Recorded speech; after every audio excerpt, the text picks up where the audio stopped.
Ang mahal ang mga bulaklak.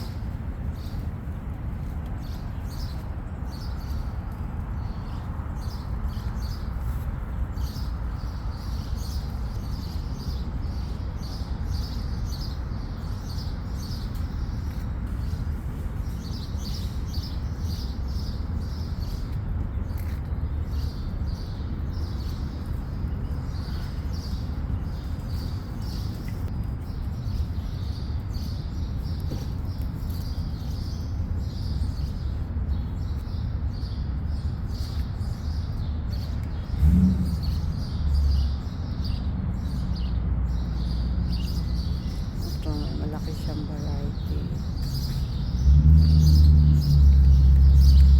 Ito, every year, tumutubo siya. Yung buto niya, matutuyo.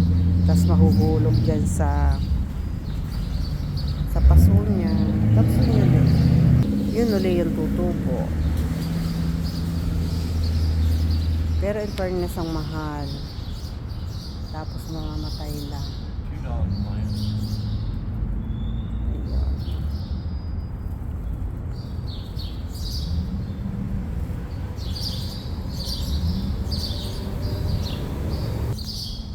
Tapos yung orchids, naka-sale siya 7. Mahirap alagaan.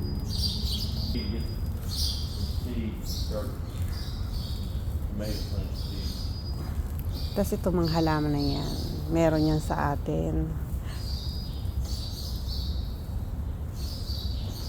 Ayan, money tree. Ilang beses na akong nategehan yan. Tapos ito yung mga cactus, may mga bulaklak na siya.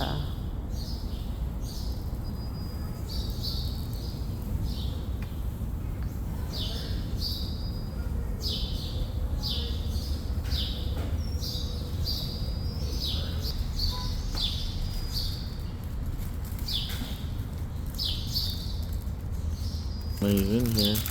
Ito naman yung strawberry. May Yan. ano na siya. May tubo na siya doon sa loob. Itatanim mo na lang. Nakabalot siyang ganyan. So, buhay na yun. Ito sibuyas. Ito ganito din siya.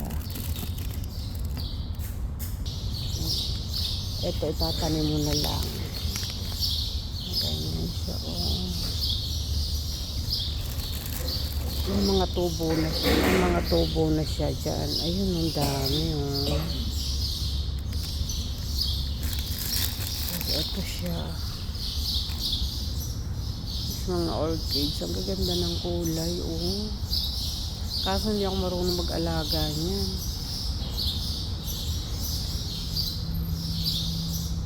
Ibang kulay. Sayang naman kung mamamatay lang sa atin. Ayan, 60 yan.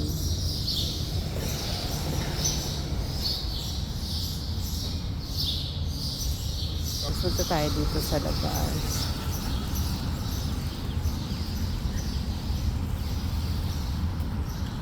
Ang ganda, oh, parang ano lang siya. Ang ganda ng pula. Tapos daming gumamela.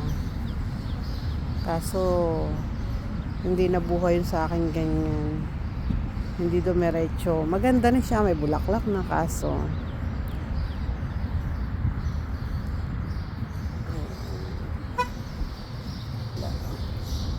Ganda tingnan. Puro mulaklak na. Ito gusto ko. Dumadami to mga meme. Itong ganitong bulaklak. Dumadami.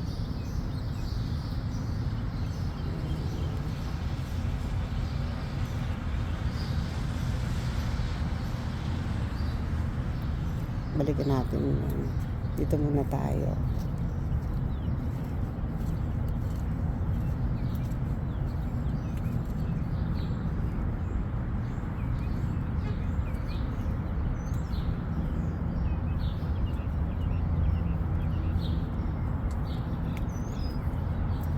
Wow. Ayun, hanggang doon siya. Oh. Marami siyang gandun. Ito ang kinuha natin mga meme. Dumadami kasi to. Ito yung ating itanim. Ayan ang kinuha natin. Ayan, pakakalatin natin yung paramihan natin.